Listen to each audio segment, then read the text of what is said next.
All right, how's it going, everybody? Let me check my volume. And we got to turn that up. Does that sound better? Yeah.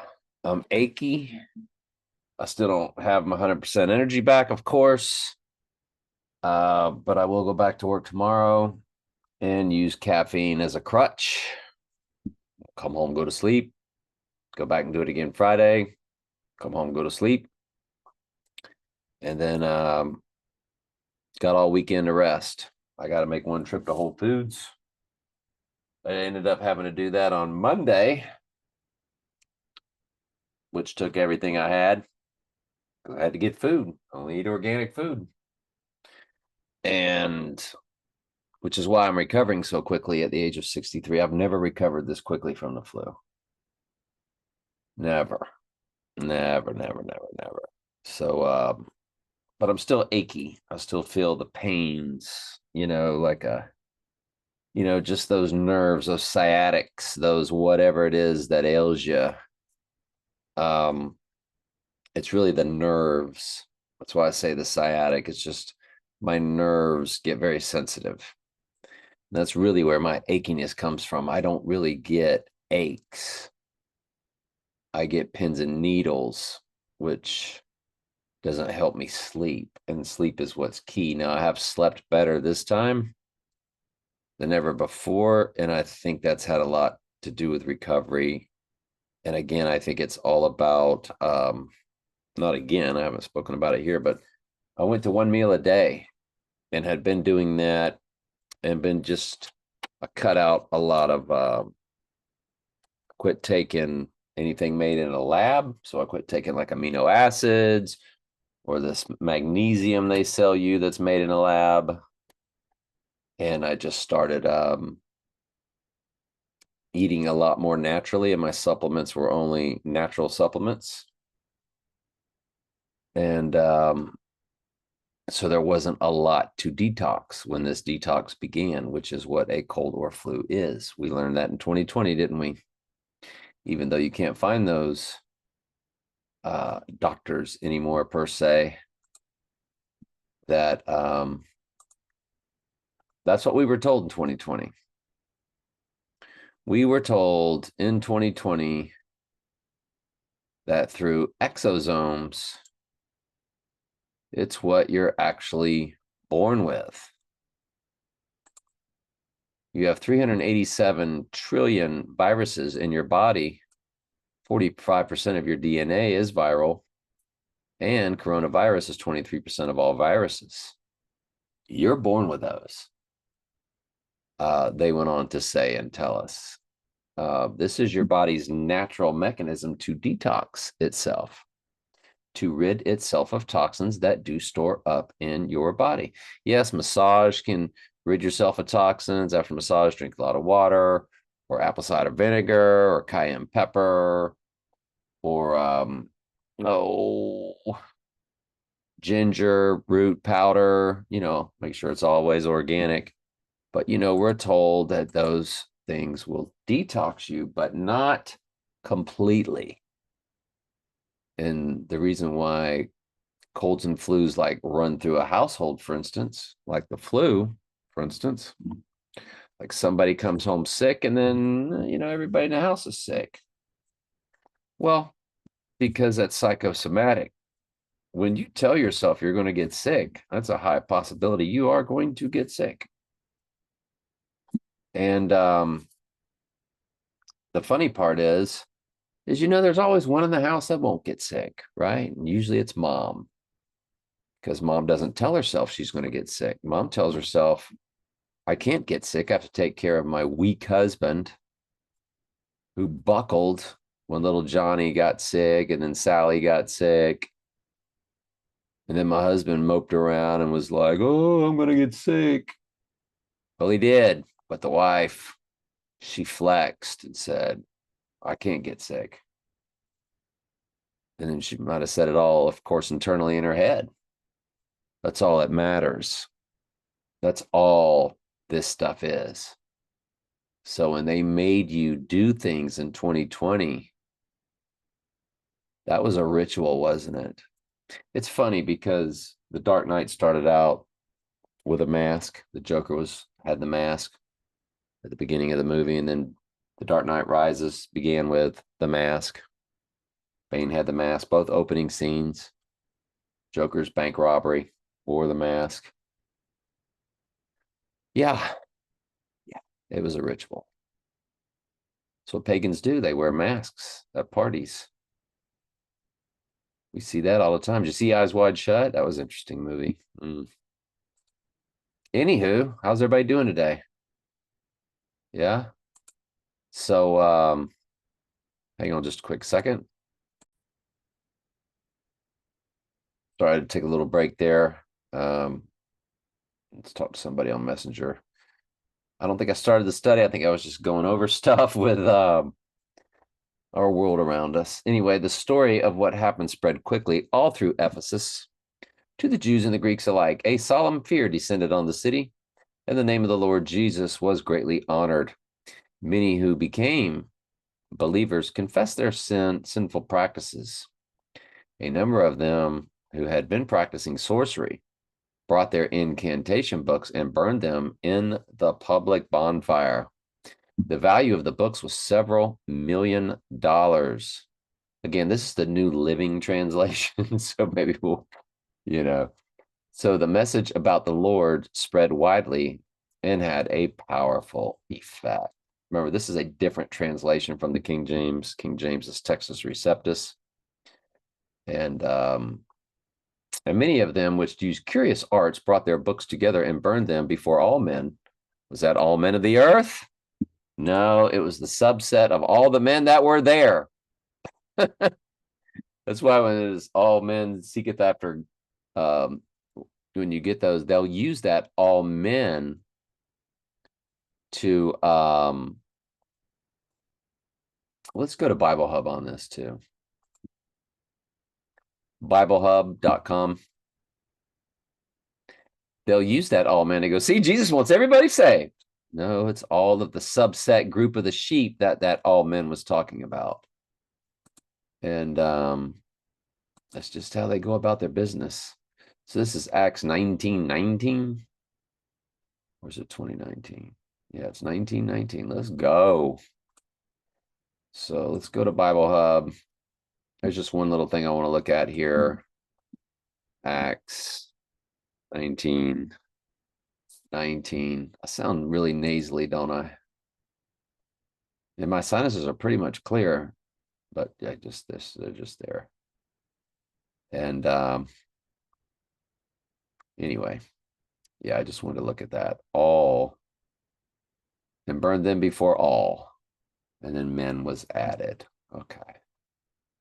All right. Anyway, let's keep going. Oh, let's see that value of the books.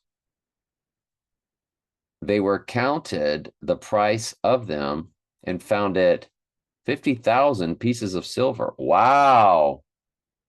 Well, I guess then maybe that was quite a large amount of money, huh? And afterward, Paul felt compelled by the Spirit, Holy Spirit, to go over to Macedonia and Achaia before leaving to Jerusalem. And after that, he said, I must go on to Rome. He sent his two assistants, Timothy and Erastus, ahead to Macedonia, while he stayed a while longer, in the province of Asia. But about that time, serious trouble developed in Ephesus concerning the way, which is what they called the church back then. And now you're going to get into your Christmas tree. You're going to get into your pagan religions. And this is the only time they really come directly face to face and speak against paganism that's ever in the Bible. Hang on just a second. You recheck volume. Yep, still good. So I'll just tell you in a nutshell what's going on, because we're going to start it today, but it's going to happen tomorrow. But Artemis is another way. It's Artemis here, the Greek goddess Artemis. And I believe over here it will be Diana. Yeah, shrines for Diana. And remember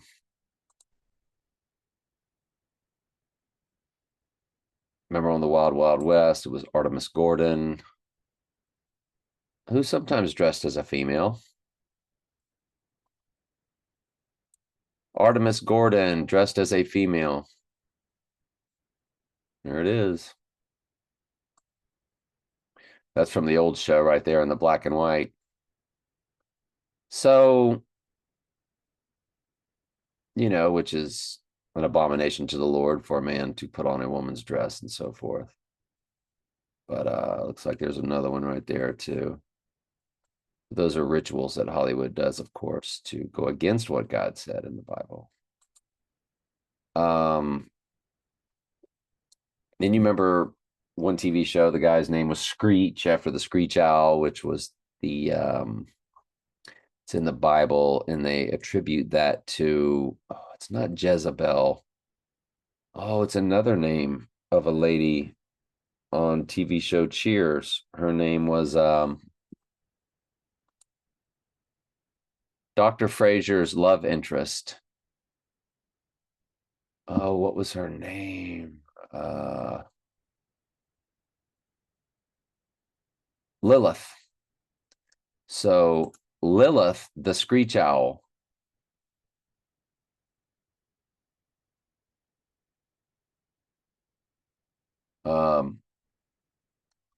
Lilith, the Screech Owl. Let's try that search again. There it is. And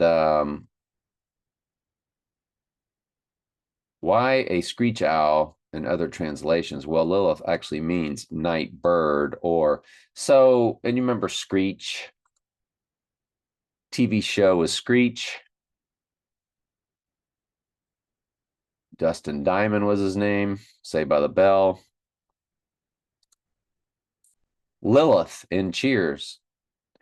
So Hollywood's always doing anything, anti, just kind of middle fingers to our Lord and so forth.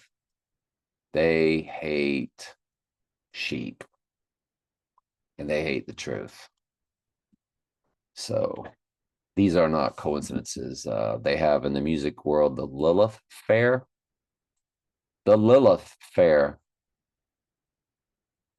There it is. It's a concert. Lilith Fair was a concert tour, traveling music festival. And so that was a big deal. Sarah McLachlan and others began that. It's a lot of female artists. So they embrace all of the evil, like that's their go-tos. They embrace that. That's what the Christmas tree is. I guess if we just go to Jeremiah, Dr. Pepper 10:2-4, Jeremiah 10:2-4, not 24, goofball. Well, what in the world? So Jeremiah 10:2-4, Dr. Pepper 10:2-4. Is that what that's about? About their Christmas tree? Thus saith the Lord, learn not the way of the heathen. Don't do what they do. And be not dismayed at the signs of heaven, for the heathen are dismayed at them. And the swastika is nothing more than a sun wheel. And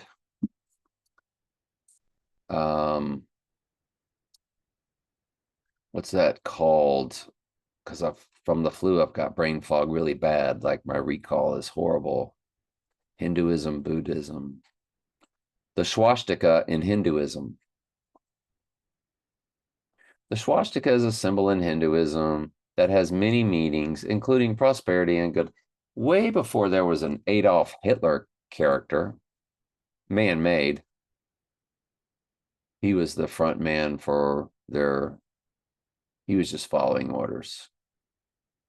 I'm sure the AI Ghost in the Machine wrote that script from A to Z of when that war would begin, when that war would end. And Hitler's rise was, of course, spiritual. And just like you see that spirit from Mr. Big today and all his followers, it doesn't mean the other side is good, does it? People go, oh, you must be a fan of that person or that political party. I'm like, no. Mystery Babylon runs both sides, all three sides, every bit of the sides. If you have a voice on this earth, that's Mystery Babylon. That's why my channels never grow. My Bible study channel barely grows. Anytime I'm spoken to in the comments of any of my YouTube channels, I'm not sure if it's an AI or not. And quite frankly, just don't care. I go about my business, don't I? That's it. So they were making these shrines to Artemis or to Diana, the Greek goddess over in Ephesus. And Paul and them started speaking against it. Like I would tell you the truth about the Christmas tree, and you can get all upset if you want. If your business is selling Christmas trees, you'd be like, well, this is how I make a living. It began with Demetrius, the silversmith, who had a large business manufacturing silver shrines of the Greek goddess Artemis or Diana, depending on the translations. He kept many craftsmen busy. He called them together along with others employed in similar trades and addressed them as follows. Gentlemen, you know that our wealth comes from this business. Womp womp.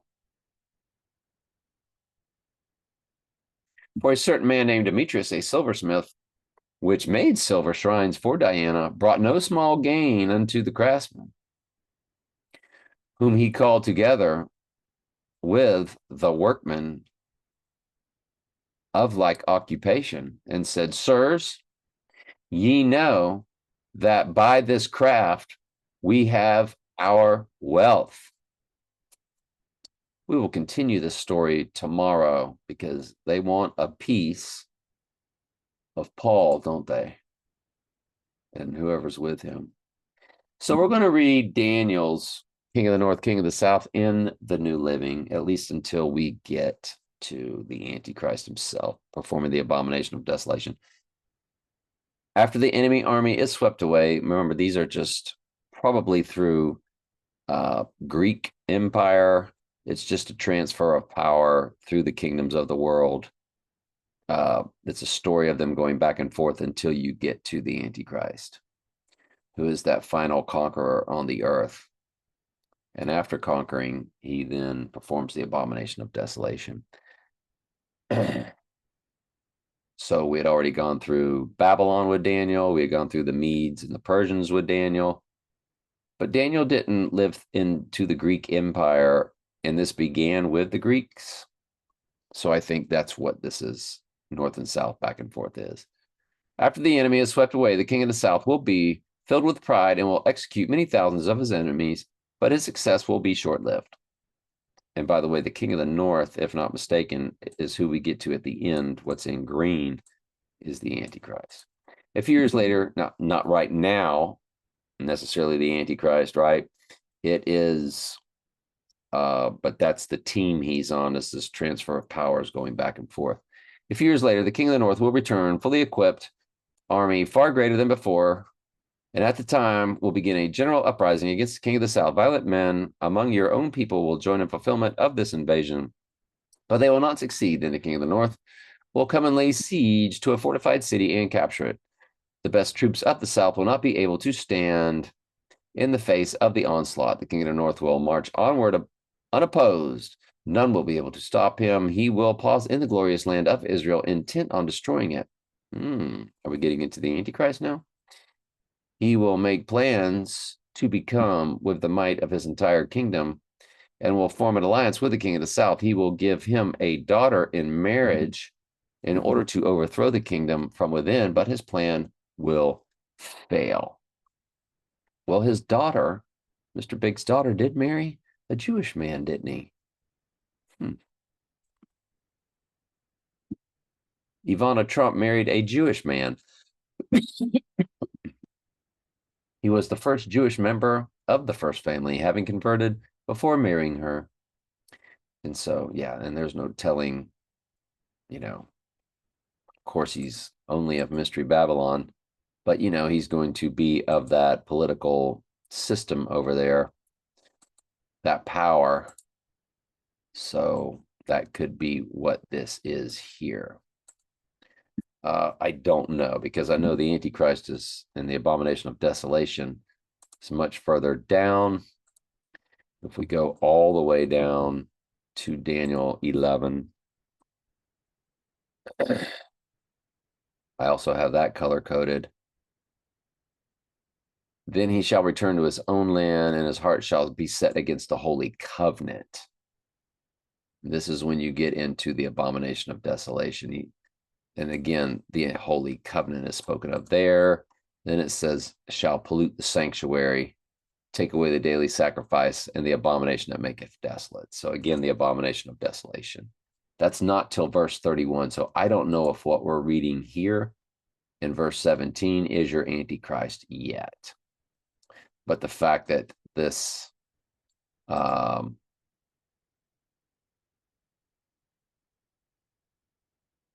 fact that the king of the north does give over a daughter in marriage, and then what took place in their ritual was just a ritual form of this. I'm just not sure. Let's keep reading. He will give him a daughter in marriage in order to overthrow the kingdom, but from within, but his plan will fail. After this, he will return attention to the coastland and conquer many cities. But a commander from another land will he put an end to his insolence and cause him to retreat in shame. So I don't think that's the Antichrist. And I think that this handing over of daughter, which was already spoken of earlier by one of the kings, it's repeated again. So I think that's part of the psychological operation ritual that they did when they had her marry a man of that faith. And of course, it's a very fake. It's not real faith that they have, even in that old covenant religion. Anyway, I'm glad you're here. I love you very much. Ask questions anytime. That's what I'm here for.